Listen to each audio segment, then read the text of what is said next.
Բարի օր, հանրային ռադիոյի եթերում առանց տողատակի հաղորդաշարի հերթական թողարկումն է, ես Լևոն Սարդարյանն եմ, այսօր իմ զրուցակիցն է ազգային ժողովի 9-րդ գումարման падգամավոր, արդեն Պաշտպանության և անվտանգության հարցերի մշտական հանձնաժողովի հնարավոր նախագահ,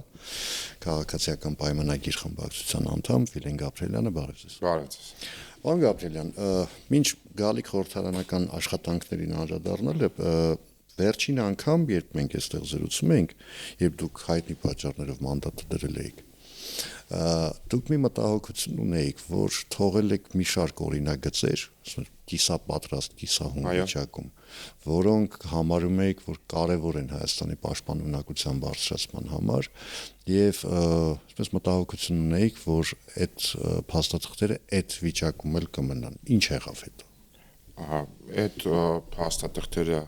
ըստ էության այդ վիճակում մնացել են, բայց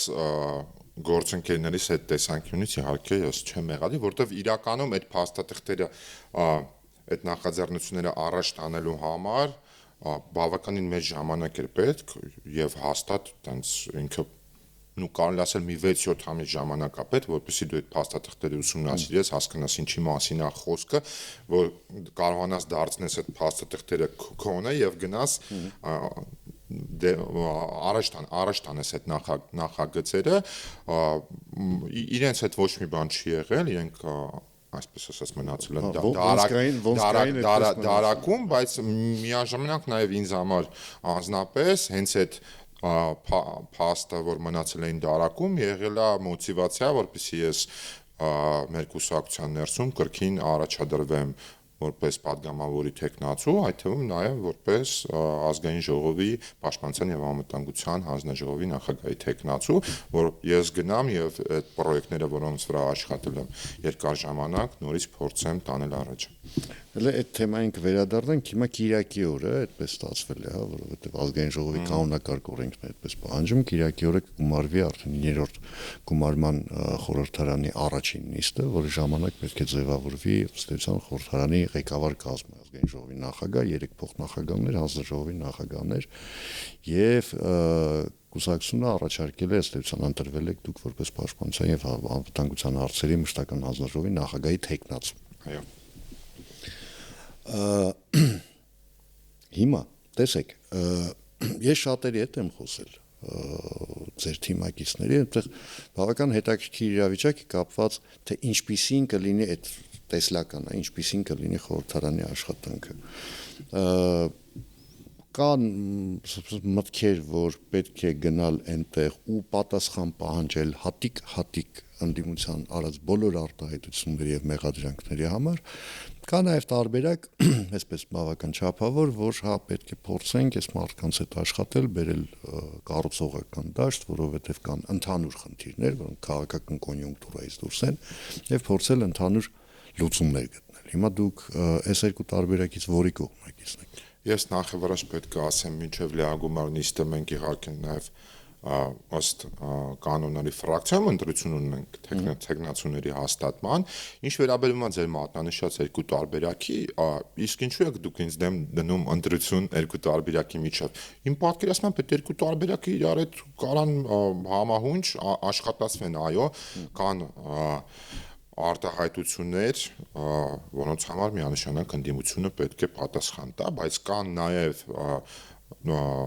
աշխատանքային միջավայր պետք է լինի, կան նախագծեր, որտեղ որ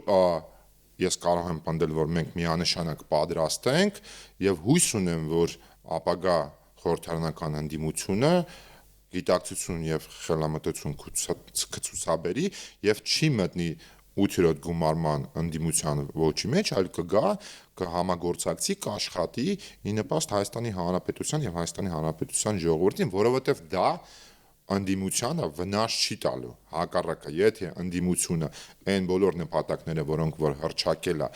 այդ կոշտ կոպիտ լոզունգներից դուրս էլի, վերցնում ենք ընդդիմության ասելիքը ճիշտ է Հայաստանը վատ վիճակում է, իշխանությունները լավը չեն եւ իշխանապողությունը որպես միջոց ընդդիմության նախագծերի նպատակների իրագործելն է, ապա պետք է գան աշխատեն քաղաքացիական պայմանագրին մատնանշեն իր սխալները, քաղաքացիական պայմանագրին պարտադրեն աշխատանքով, որպեսզի այդ սխալները ուղղվեն եւ դրանով թե քաղաքական դիվիդենդ շահեն, թե ռեյտինգ բարձրացնեն, այլ ոչ թե գան եւ մտնեն այդ մեզ բոլորից հայտնի ոչի մեջ տենց դավաճանը դու ես, հողատուն դու ես, դա որևիցե տեղ թե չի նպաստում ազգային ժողովի աշխատանքներին, թե հանձնաժողովների աշխատանքներին, բայց առաջնահերթ չի նպաստում հենց ընդդիմությանը, որովհետև այդպես ընդդիմությունը մեր հանրությանը ցույց չի տալի, որ ինքը ունակ է գործել, տենց գալ ազգային ժողովի ամբիոնը գրկել եւ տարբեր լոզունգներ հնչեցնել, այդ թվում վիրավորական անհիմն, ամեն մեկն է կարա։ Դա ամենահեշտ բանն է իրականում եւ կարծում եմ ձեր ասած երկու տարբերակները միաժամանակ աշխատացվելու են մեր կողմից։ Հիմա եթե այդ դուրս գանք այդ դիսկուրսից, այսինքն հողատու դավաճանը դու ես, հողատուն դու ես, տեսեք, ընդդիմությունը ասում է մենք գնում ենք խորհրդարան, մենք վերցնում ենք մանդատները, ընդ որում բավական շատ է։ Տոկոսային իմաստով բավական շատ է ստացել ընդդիմությունը, ինչը մի կողմից որպես քաղաքացի ուրախացնում է, մյուս կողմից չգիտեմ։ Հիմա ասում եմ մենք գնում ենք խորհրդարան, որպեսզի կանխենք Ալիևի թելադրած համալարության ընդունումը, խորհրդարանի կողմից հետո արդեն համապետական հանրաքվեի միջոցով, եւ որպեսզի կանխենք 300,000 ադրբեջանցիների բնակեցումը Հայաստանի Հանրապետությունում, այս երկու թեման էլ բնականաբար վերագրվում է ձեր քաղաքական ուժին եւ ձեր քաղաքական գծին։ Հիմա այս ամեն ինչը խորհրդարանում էլ է հնչեցվելու։ Ես ուզում եմ հասկանալ, այս դեպքում կառուցողականությունը որտեղ է աշխատելու։ Դե այդ ձեր ասած երկու տարբերակի առաջի տարբերակն է այս խոսույթը, ինչ վերաբերվում է 300,000 ադրբեջանցիներին, դա քաղաքացիական պայմանագրի խոսույթը չի, դա հենց ընդդիմության խոսույթն է, դա հենց իրանց պրոյեկտն է եւ դրա համար այո, եւ կոնկրետ ավելին ասեմ, այնտեղ շատ հստակ, յուրահատուկ եւ հիմնականում մենակ իրենք են կան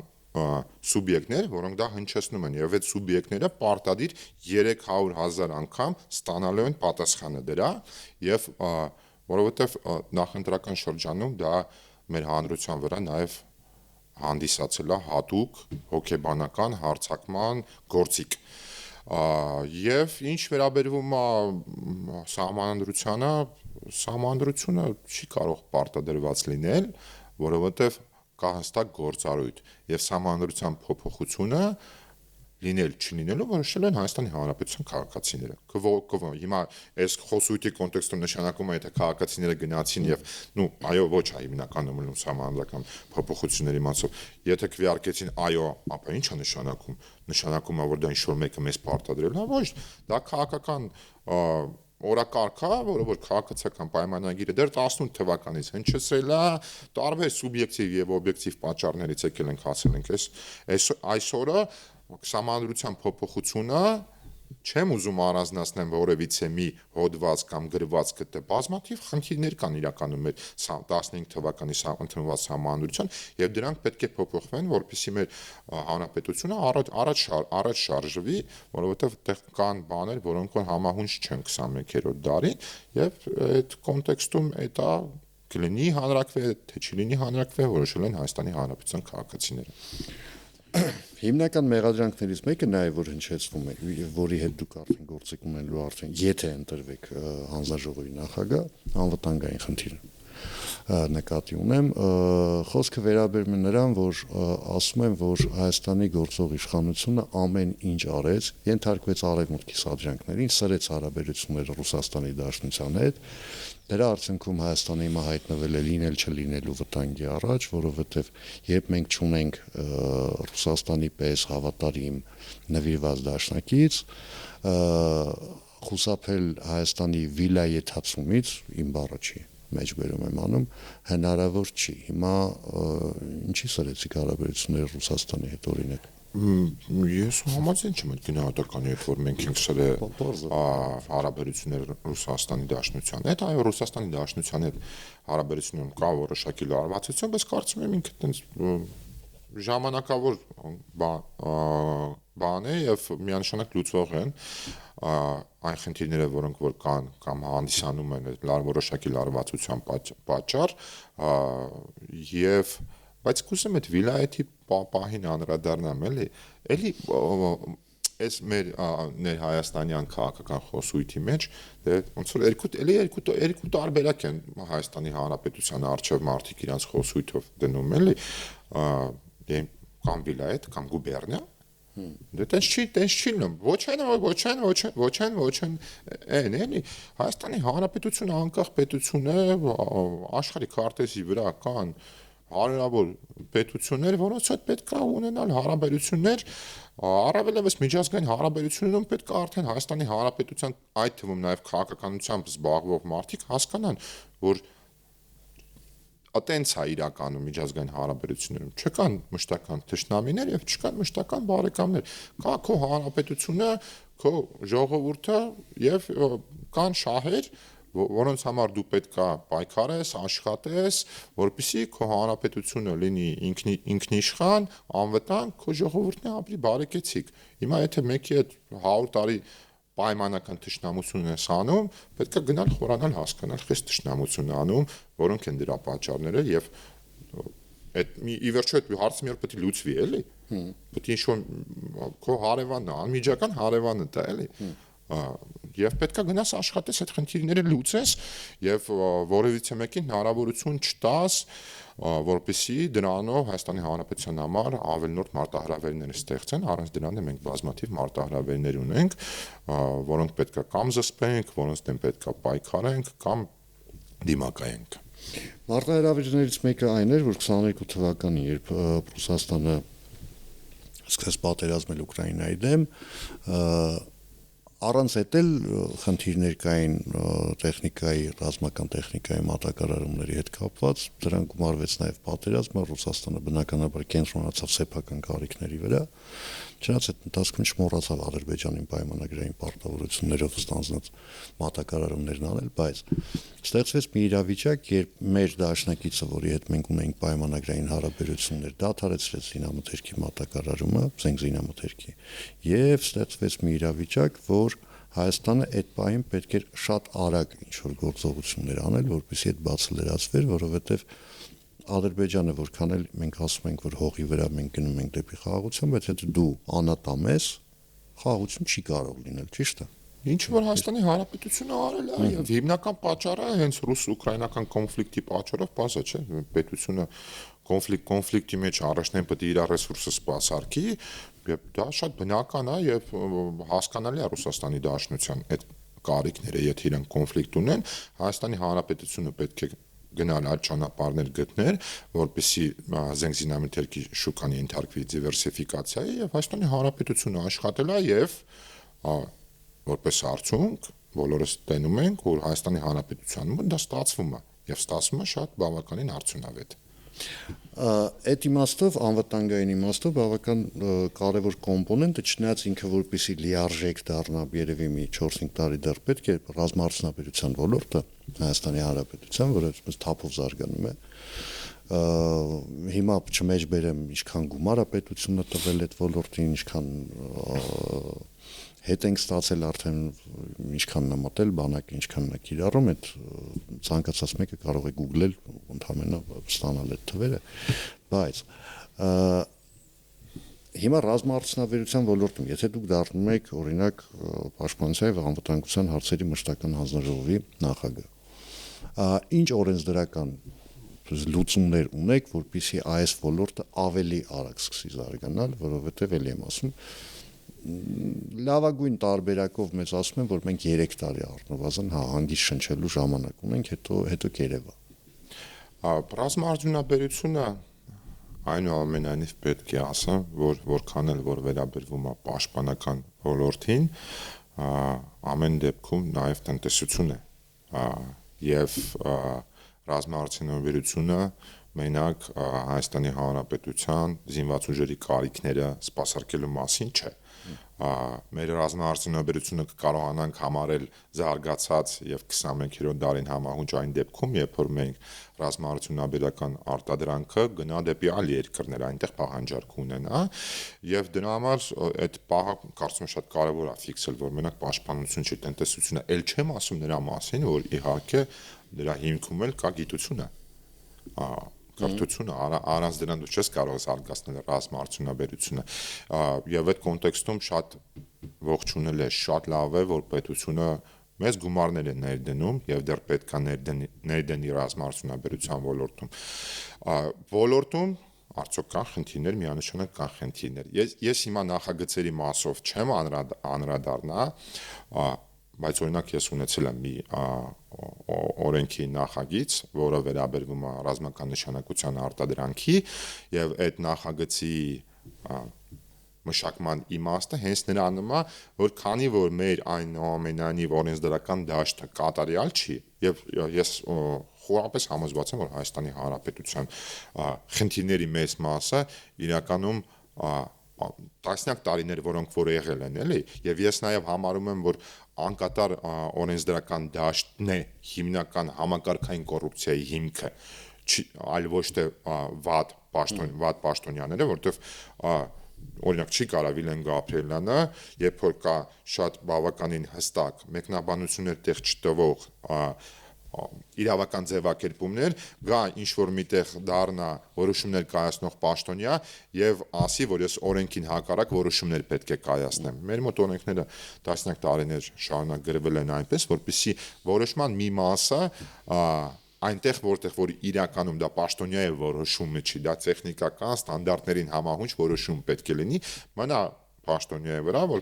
որպեսզի պաշտոնյան ստանձնի այդ պատասխանատվությունը, կատարի այդ որոշումը եւ իհարկե աշխատացնի համակարգային կոռուպցիայի մեխանիզմը,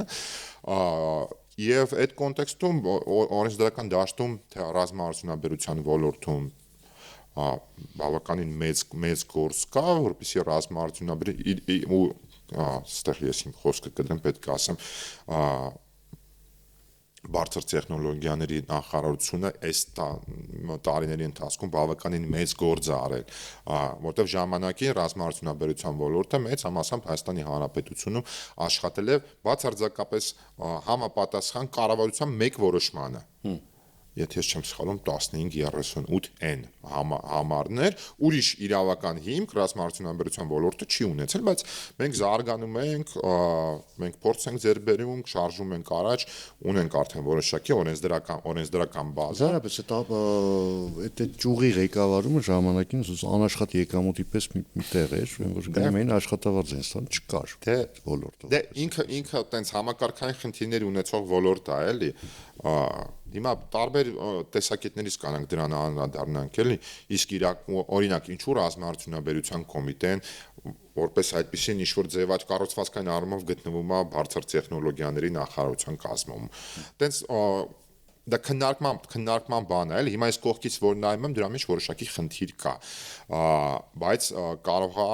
ես էլ այդքան ստույգ չեմ այդ առումով, կարող է հենց այդպես էլ պետքա լինի, էլի։ Այստեղ տրամաբանություն լավ, փորձենք իրար հետ տրամաբանել, որտեվ եթե ասենք, եթե լիներ պաշտպանության նախարարության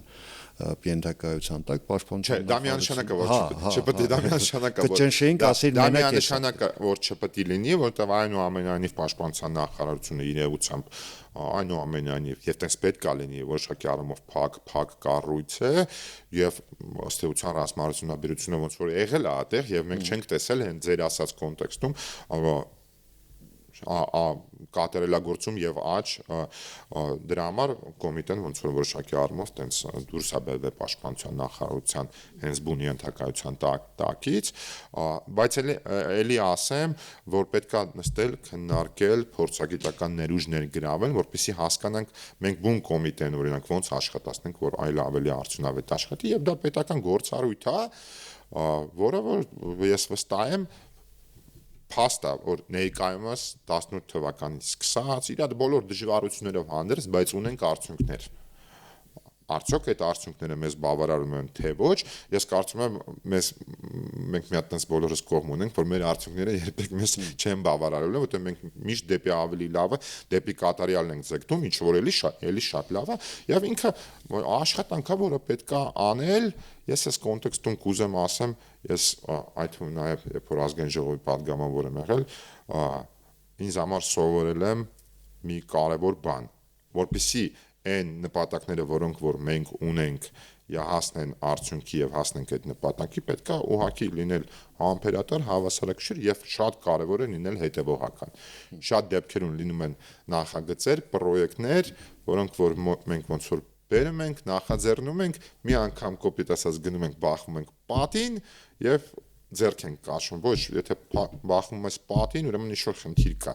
եւ պարտադիր չի, որ խնդիրը պատի մեջ է կամ պատի հետևը լինի, կարող խնդիրը քո պրոյեկտի մեջ է, բայց եթե նպատակը ազնիվ է, արդար է եւ իշա Հայաստանի Հանրապետությունը, պետք է հետեւողական աշխատես, որպեսզի հասցնես դա ավարտին։ Հիմա այն ինչի մասին մենք խոսեցինք, ըստ էության դա անվտանգային միջավայրի ձևավորման մասին է, չէ՞։ Ես ամենադեպս անձնական զրույցներում եմ այդ տպավորությունը ստացել, քանի որ մենք խոսեցինք այդ խոսույթից, այդ վիլայեթացում կամ գուբերնիականացում, ես որքանով որ հասկացել եմ, դուք ավելի շատ շվեյցարականացման կողմնակիցներից եք, այսինքն շվեյցարական պաշտպանական մոդելի, բայց դրա համար մենք ես լավ չեմ հասկանում, մենք ինչ ենք անում, որպեսզի դրան հասնենք։ Շվեյցարական պաշտպանական մոդելը իրականում 21-րդ դարում ես իմ դիտարկումն եմ ասում, իմ կարծիքն եմ ասում, իրականում բազմաթիվ միֆեր եկել եւ ջախջախվել են։ Շվեյցարական անվտանգային մոդելը բոլորս գիտենք, բոլորս լսել ենք, բայց ոչ մեկս չենք տեսել իրան գործի մեջ։ Համակարգը ոչ մեկի մտքով չի ասել գնա այդ մոդելին։ Նու դա նաեւ քանի որ բոլորը գիտեն, դա նաեւ պայմանական գուցե մրցակիցներ կամ հակառակորդների համար շվեյցարական մոդելը Շվեյցարիայի դեպքում որպես պետություն նաև զսպող մեխանիզմ է։ Ինստիտուցիոնալ առումով այն ինչի մասին է դա, եթե մենք խոսում ենք բացառապես շվեյցարական զինված ուժերի բանակի մասին, մեծ մասամբ շատ պարզ է, ինչի մասին է դա նախնական զինվորական պատրաստությունն է, բուն բանակն է եւ պայստազորն է իհարկե։ Այդ առումով միանշանակ Հայաստանի Հանրապետությունը պետք է աշխատի դեպի, այսպես ասած, այդ մոդելը, բայց աշխարհում կան նաեւ նմանատիպ այլ եւ ըստ երևույթի այս պատմությամբ կարելի է ասել ավելի արդյունավետ մոդելներ, օրինակ Ֆինլանդիայի մոդելը, որովհետև Շվեյցարիայի ու Ֆինլանդիայի մոդելները, որոնք որ կան, իրականում հիմա մենք ռուս-ուկրաինական կոնֆլիկտի մասին խոսացինք։ Բայց Ֆինլանդիայի մոդելի մասին երբ մենք խոսում ենք, մենք գործ ունենք 39 թվականի մոդելում ձևավորված մոդելի։ Իսկ Շվեյցարիայի մասին երբ խոսում ենք, մենք գործ ունենք այլ ավելի։ 39 թվականին Խորհրդային Միությունը Շվեյցարիայի վրա հարձակվեց, իսկ օրինակ նույն 39 թվականին Ադոլֆ Հիտլերի մտքով չանցավ, որ կարելի է հարձակվել Շվեյցարիայի, որովհետև այդ հարձակումը շատ թանկ էր։ Այդ պատճառները շատ են իրականում էլի, հետո ունեն որ այդտենց որ ասենք, համ ոսկի ունեն։ Համ ոսկի ունեն, համ տներ ունեն, այդտենց մի քիչ որ խորանանք, այդտենց շատ սուբյեկտիվ եւ օբյեկտիվ պատճառներ կան, բայց ինչն է ուզում ասեի, բուն այդ բանակի ինստիտուցիոնալ մոդելը, որը որ կա Շվեյցարիայում, Ֆինլանդիայում, ինքը կոչվում է համապարփակ պաշտպանության եւ անվտանգության համակարգ, որի վրա Հայաստանի Հանրապետությունը թիվը, եթե ես չեմ սխալվում, բայց 21 թե 22 թվականից մենք սկսել ենք աշխատել եւ իրականում կառավարության որոշումը արդեն կա դրա վերաբերյալ, որ աստիճանաբար պետք է այդ հայեցակարգը ներդրվի, այդ թվում նաեւ քաղաքացիական պայմանագիրը այդ ունի իր նախընտրական ծրագրի մեջ, որտեղ որոշումը կա եւ կառավարությունը որոշել է, որ դա աստիճանական պետք է ներդրվի, հատուկ պետք է ասեմ, դա շատ բարդ գործ է եւ դա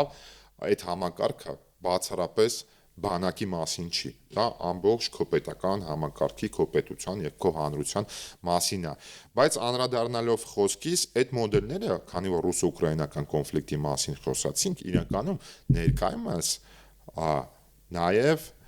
որոշակի առումով ներդրված եղել են թե Ռուսաստանում, թե Ուկրաինայում, բայց հիմա գնում են դեպի այդ զարգացումը։ Այդ մոդելին անգամ 3-4 տարի առաջ ավելի շատ ուշադրություն է սկսել եւ դեպի դա կառուցել սկսել է մեր հարևան Իրանը։ Այդ մոդելին գնում է նաեւ որոշակի առումով Չինաստանը։ Այստեղ շատ կարևոր առանձնահատկություն ինձ համար այն է, որ մենք պետք է ֆիքսենք, որ այդ մոդելը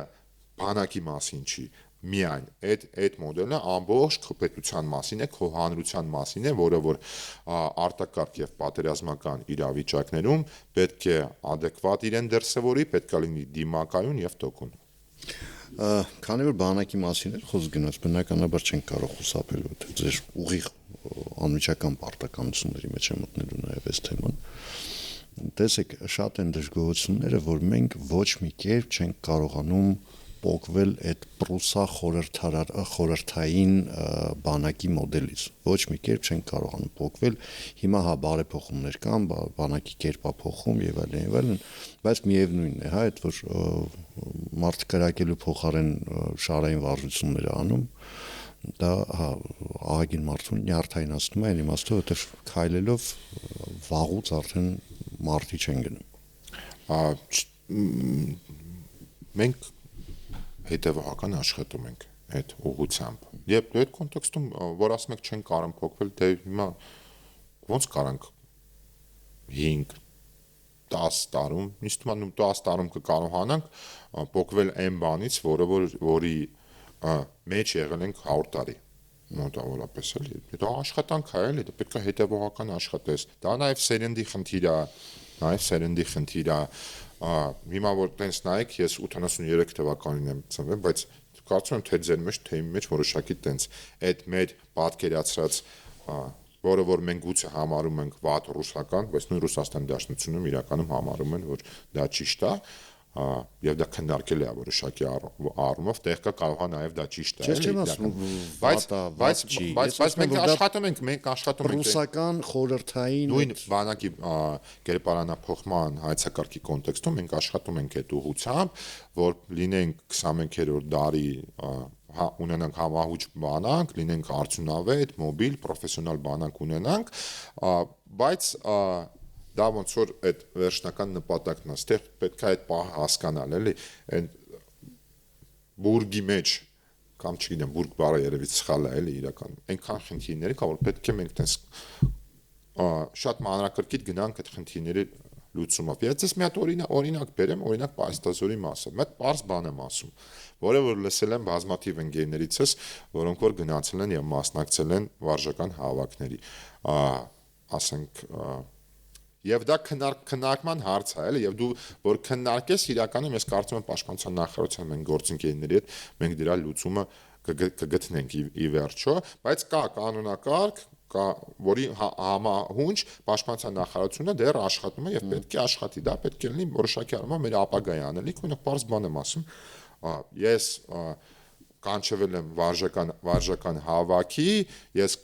պարզ է, չէ՞ որ ես օրինակ ես 18 տարեկանում չեմ ծառայել, ես 33-ում եմ ծառայել, բայց այնուամենայնիվ ես գրել եմ այն համազգեստը վերից վար, որը որ գրում է նաև 18 տարեկանը եւ 18 տարեկանի եւ 30 եւ 40 տարեկանի մեջ բարձր չէ որ ֆիզիկական առումով տարբերություն կա, էլի չի կարա չլինի, տարբեր բաներ փոխվում են, կան բաներ, որ դեպի դրականը կարան փոխվեն, կան բաներ, որ դեպի բացասականը կարան փոխվեն, երբ որ դու վարժական հավաքին կանչում ես 40 տարեկան պլյուս մարդուն եւ իրեն տալիս ես այդ մեր եղած կոշիկները, որոնք որ իդեպ դա պետք է հատուկ շեշտադրեմ, որ այդ ուղղությամբ աշխատում ենք եւ ես ինքս անընդհատ տեսել եմ, վերջի 6-7 մի տարում իհարկե չեմ տեսել, բայց հեսա որ վերադառնալու եմ, վստահ եմ գնալու եմ տեսնեմ, որ անընդհատ մենք որակը բարելավում ենք դրան, էլի, դա էլ աշխատանք, էլի։ Չես կարող ասես որակյալ կոշիկ եմ ուզում, Հայաստանի Հանրապետությունը մնաց չի որ տենց սա կոշիկ, չնայած կոշկակարությունը մեր մոտ զարգացած է եղել, բայց դա զինվորական կոշիկը մի քիչ յուրատուկ բան է, բայց թեմայից չշեղվեմ, էլի։ Ու օրինակ իմ ընկերների մոտ բնական հարց է ծագում, ասում են, եղբայր, մեզ որ կանչում են վարժական հավաքի, ես 45 տարեկան տղամարդ եմ, մի քիչ գիրացել եմ, բան եմ արել, մի քիչ դեֆորմացվել եմ, ոդկս է, մի քիչ դեֆորմացվել բան։ Դուք ինչու համար եք ինձ հագցնում զինվորական այդ շտկավոր կոշիկը։ Դժվար է ինձ մի տվեք, ես հետս կբերեմ։ Մի հատ հարմարավետ բոթասի նման բան բերեմ։ Պարզ բան է, չէ, իրականում, բայց այդտեղ կա իրականում մի քիչ բանավեճի խնդիր կա, եւ ես կարծում եմ պաշտպանության նախարարության գործընկերների մոտ կլինի թե հիմնավորումը, թե ինչու այդպես չի, բայց նաև վստահ եմ, որ ընկալում էլ կա, թե ինչու պետք է մենք այդ առումով մի քիչ մտածենք ժամանակին համագործակցություն։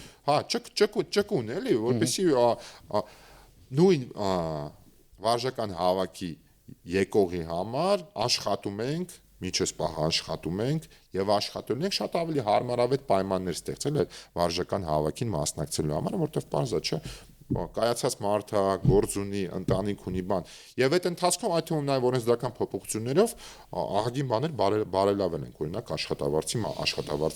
աշխատավարձի մասով, որը որ պետքա գնանք, էլի նստենք, հասկանանք, որտեղ կա բացել այդ թվում նաեւ իրավական առումով, դրանք լրացնենք, որպեսզի մեր քաղաքացիների համար, որոնք որ օրինակ գնում են վարժական հավաքների, այդ գործընթացը 25 օրյա լինի շատ ավելի հարմարավետ։ Կսպասենք, որովհետև շատ կուզեի, որ խնդիրները այդքան ու սահմանափակվեին, դուք էլ գիտեք։ Դե բոլորս կուզենք, բայց այտենց չի էլ լինում իրականում։ Շնորհակալություն զրույցի համար, հիշեցնեմ այսօր իմ զրուցակիցներ ազգային ժողովի 9-րդ գումարման падգամավոր քաղաքացիական պայմանագիր խմբակցության անդամ, Պաշտպանության անվտանգության հարցերի մշտական հանձնաժողովի թեկնածու նախագահի Վիլեն Գաբրիելյանը, ես Լևոն Սարդարանն եմ, կհանդիպենք վաղը նույն ժամին, նույն վայրում, հաջողություն եւ համբերություն բոլորիս։